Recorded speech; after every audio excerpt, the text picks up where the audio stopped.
अक्सर हमने अपने आसपास ऐसे बहुत से लोगों को देखा होगा जो दूसरों से कम हुनरमंद होते हैं। दूसरे लोगों के मुकाबले उनमें कम टैलेंट होता है, लेकिन फिर भी वो उन लोगों से ज्यादा कामयाब हो जाते हैं। तो ऐसा क्यों होता है? क्या उनकी किस्मत अच्छी थी या फिर ऊपर वाले ने उनका साथ दिया? इस चीज के पीछे क्या कारण हो सकता है, जरा सोचिए। इसके पीछे सबसे मुख्य कारण आलस्य होता है। जी हाँ, कामयाब होने के लिए सिर्फ हुनर नहीं चाहिए, उस काम को करने के लिए जोश और हिम्मत चाहिए।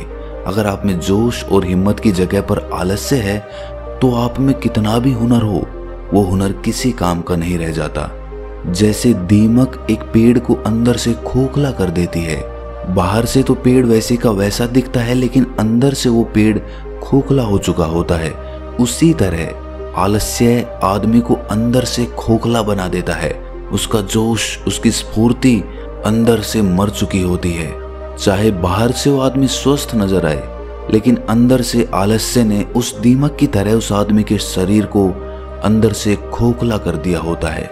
आज की जो कहानी मैं आपको सुनाने वाला हूँ, उसमें आपको आलस्य के कुछ मुख्य कारण पता चलेंगे और साथ ही आपको आलस्य को हटाने के लिए कुछ यौगिक उपाय बताए जाएंगे। इससे पहले कि आप इस कहानी में खो जाएं, इस चैनल को सब्सक्राइब जरूर कर लें। तो चलिए कहानी शुरू करते हैं। एक बार की बात है, एक आलसी आदमी बुद्ध के पास आकर कहता है कि हे बुद्ध, मैं अपने आप से बहुत परेशान हूँ। मैं बहुत ही आलसी आदमी हूँ, इसीलिए सब लोग मुझे ताने देते रहते हैं। क्या आपके पास कोई ऐसा मार्ग है जिससे मेरा आलस्य दूर हो सके? ये सुनकर बुद्ध ने कहा कि तुम्हें कैसे पता कि तुम आलसी आदमी हो?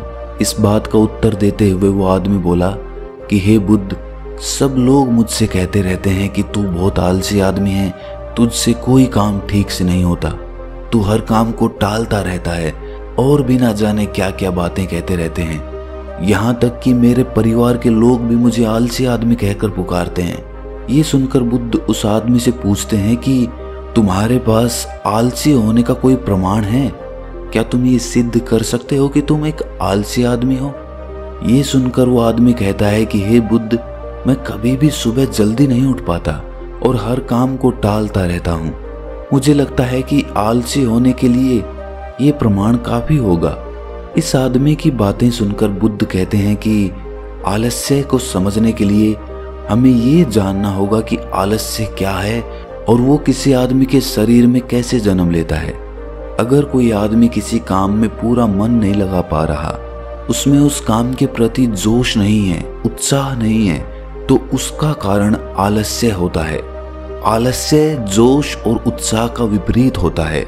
इसे समझने के लिए हमें ये जानना अति आवश्यक है कि आलस्य आदमी के शरीर में दो स्तर पर जन्म लेता है, शारीरिक स्तर और मानसिक स्तर। ये कहते हुए बुद्ध ने उसे समझाना शुरू किया कि सबसे पहले शारीरिक स्तर पे आलस्य को समझते हैं। इसके बाद बुद्ध ने अपने धम्म के भिक्षुओं की तरफ इशारा करते हुए कहा कि तुम जरा गौर से इन भिक्षुओं का चलना, उठना, बैठना और लेटना देखो।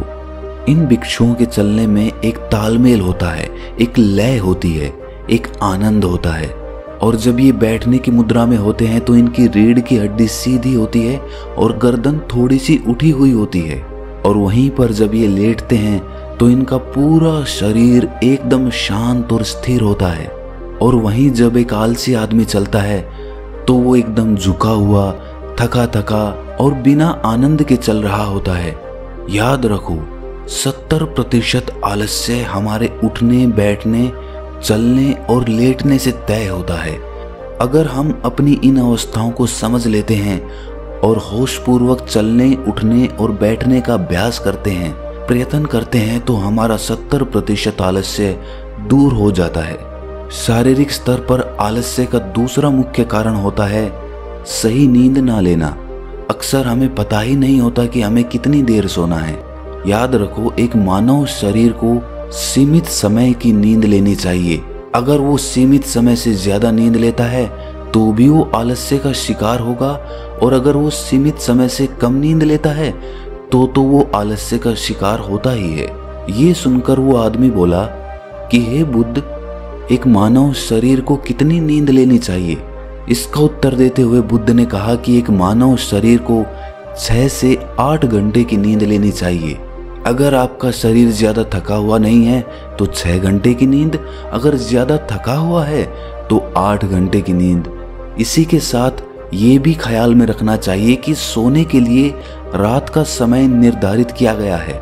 कुछ लोग दिन में ही सो जाते हैं, जिसकी वजह से धीरे धीरे आलस्य उनके अंगों में समाने लगता है। शारीरिक स्तर पे आलस्य का तीसरा मुख्य कारण है सुबह जल्दी ना उठ पाना। पूरी प्रकृति, यहाँ तक कि पेड़ पौधे और पक्षी भी सुबह सूर्य उदय होने से पहले जाग जाते हैं। ये हम पक्षियों को देखकर भी समझ सकते हैं कि प्रकृति ने मनुष्य के जागने का कौन सा समय निर्धारित कर रखा है। अगर हम सुबह जल्दी उठते हैं, सूर्य उदय होने से पहले उठते हैं, तो हमारे शरीर में एक स्फूर्ति होगी, एक ताजगी होगी और हम हर काम में अपना मन लगा पाएंगे। ये सुनकर वो आलसी आदमी बोला कि हे बुद्ध, लेकिन मेरा काम ऐसा है जो मैं रात में कर पाता हूँ। इसी वजह से मैं रात में सही समय पर नहीं सो पाता और सुबह जल्दी नहीं उठ पाता। तो जिन लोगों का काम रात में होता है वो सुबह कैसे जल्दी उठ पाएंगे? ये सुनकर बुद्ध कुछ सोच विचार करते हैं और उसके बाद कहना शुरू करते हैं कि जिन लोगों का काम रात में होता है उन्हें अपना काम पूरा मन लगाकर करना चाहिए, और यदि ऐसे लोग रात में काम करके दिन में भी सोते हैं और सीमित समय की नींद लेते हैं तो वे भी आलस्य से बच सकते हैं। लेकिन रात में जितनी गहरी नींद आती है उतनी गहरी नींद दिन में नहीं आ पाती, क्योंकि दिन में शोर शराबा ज्यादा होता है जिससे आदमी गहरी निद्रा में नहीं जा पाता। इसीलिए जो आदमी दिन में सोता है उसे कुछ ऐसी व्यवस्था करनी चाहिए जिससे बाहर का शोर शराबा उसकी नींद में बाधा ना बन सके। इसके लिए वो अपने कानों में रुई वगैरह ठूंस सकता है जिससे बाहर की आवाज उसके कानों में ना पड़े और वो गहरी निद्रा ले पाए। शारीरिक स्तर पे आलस्य का अगला मुख्य कारण होता है भोजन। सही समय पर और सही भोजन करना शरीर के लिए अति आवश्यक होता है। कुछ लोग ऐसा भोजन करते हैं जिसमें कोई जान ही नहीं होती। अब आप ही सोचिए, जिस खाने में जान ही नहीं है, जिस खाने में ऊर्जा ही नहीं है, वो खाना आपके शरीर को ऊर्जा कैसे दे सकता है? और अगर इंसान ऐसा खाना खाएगा तो उसका शरीर किसी भी काम को करने में प्रतिरोध करेगा ही।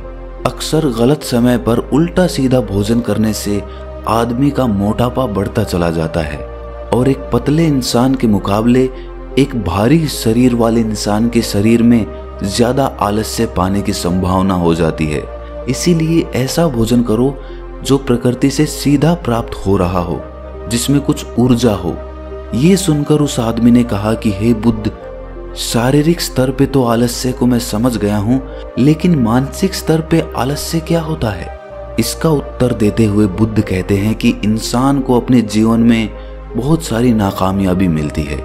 जब वो नाकामयाब होता है, किसी काम को पूरा नहीं कर पाता, तो उसका जोश और उत्साह अगले काम को करने के लिए ठंडा पड़ता जाता है।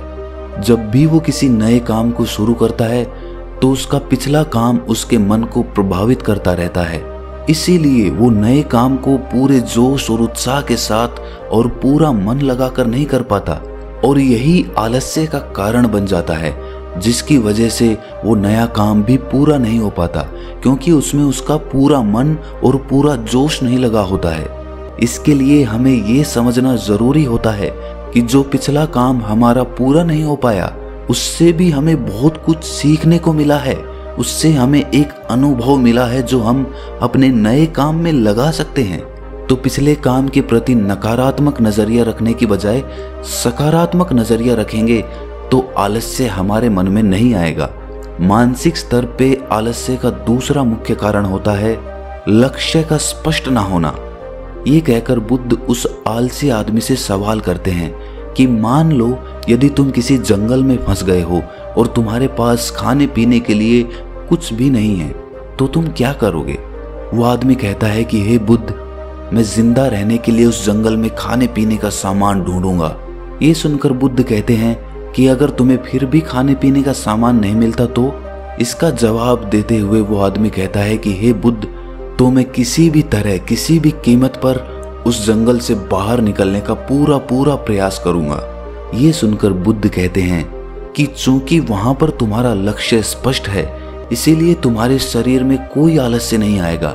उस समय तुम्हें पता होता है कि तुम्हारे शरीर के लिए अभी सबसे ज्यादा जरूरी खाना पीना ढूंढना है। अगर तुम नहीं ढूंढोगे तो तुम मर जाओगे। और जब तुम्हारा लक्ष्य स्पष्ट होता है तो आलस्य तुम्हारे मन में आ ही नहीं सकता। लेकिन हमारे दैनिक जीवन में हमारा लक्ष्य स्पष्ट नहीं होता है, जिसकी वजह से हमारे मन की ऊर्जा इधर उधर बिखरती रहती है।